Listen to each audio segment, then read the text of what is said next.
اس میں یقیناً ایک عبرت ہے، سبق آموزی ہے لِأُولِي الْأَبْصَارِ، لیکن یہ عبرت اور سبق آموزی صرف ان کے لیے ہوتی ہے کہ جو آنکھیں رکھتے ہوں، جن کے اندر جو ہے دیکھنے کی صلاحیت موجود ہو۔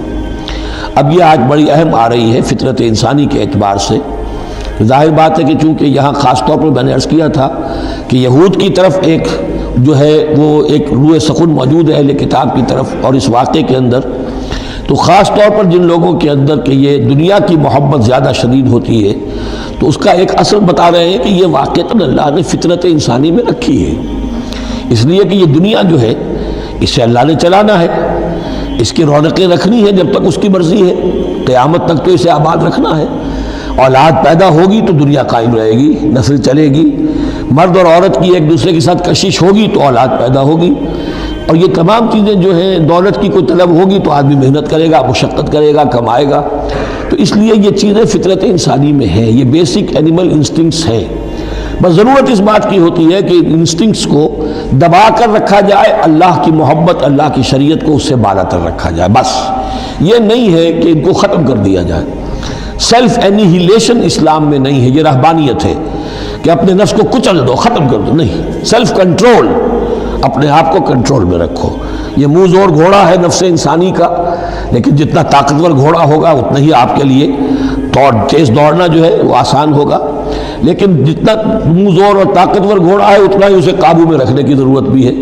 ورنہ اگر اس کے رحم و کرم پر سوار آ گیا تو جہاں چاہے گا پٹخنی دے دے گا۔ تو اس اعتبار سے سیلف کنٹرول ہو، گھوڑا پورا قابو میں ہو۔ البتہ یہ ہے کہ سیلف کو، اپنے نفس کو، اس کو کچل ڈالنا، سیلف اینیہیلیشن، یہ اسلام میں نہیں۔ زُیِّنَ لِلنَّاسِ حُبُّ الشَّهَوَاتِ مِنَ النِّسَاءِ، مزین کر دی گئی ہے لوگوں کے لیے ایک تو محبت جو ہے، شہوت کی محبت خواتین کے بارے میں۔ اب دیکھیے یہاں بھی قرآن مجید گویا کہ ایک طرح سے تائید کر رہا ہے فرائڈ کی۔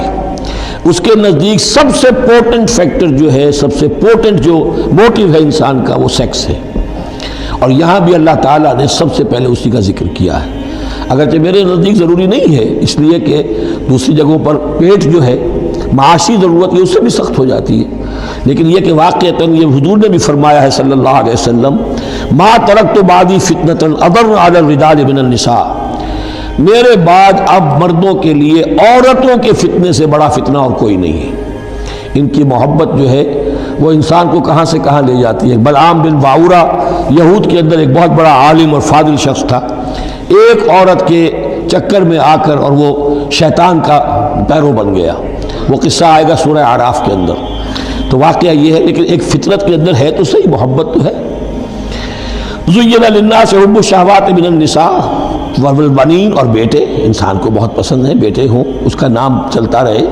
بڑھاپے کا سہارا بنے، والقناطیر المقنطرۃ من الذهب والفضة، اور یہ کہ خزانے ہوں جمع کیے ہوئے سونے کے اور چاندی کے، والخیل المسومۃ، اور گھوڑے ہوں بڑے نسل والے گھوڑے جو ہیں جن پر کے نشان لگے ہوئے ہوتے ہیں، پیڈگری ہوتی ہے ان کی، والانعام، اور مویشی ہوں، مال جو ہے پنجاب میں اور سرائکی کے علاقے میں مال کہتے ہی جانوروں کو ہے، ان حیوانات کو ہے مال مویشی،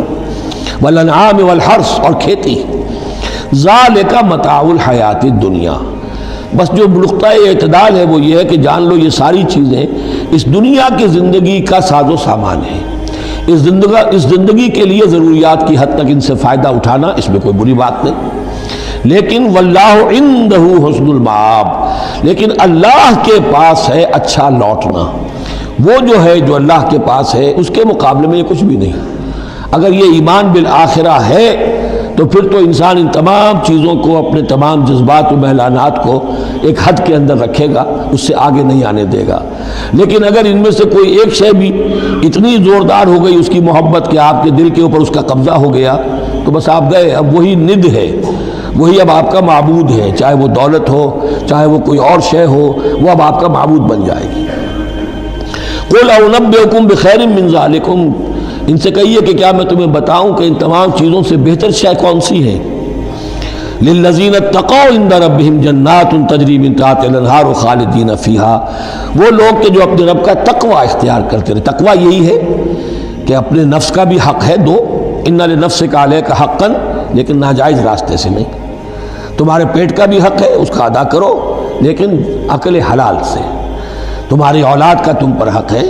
ان لنفسک علیک حقا وان لزوجک علیک حقا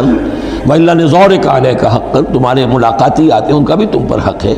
وہ حقوق ادا کرو، لیکن اللہ سے اوپر کسی حق کو فائق نہ کر دینا، بس یہ ہے اصل بات۔ اگر تو یہ اگر حفظ مراتب نہ کنی زندگی، اگر یہ حفظ مراتب نہیں ہوگا تو گویا کہ اب آپ گئے، دین اور دنیا سب گئی۔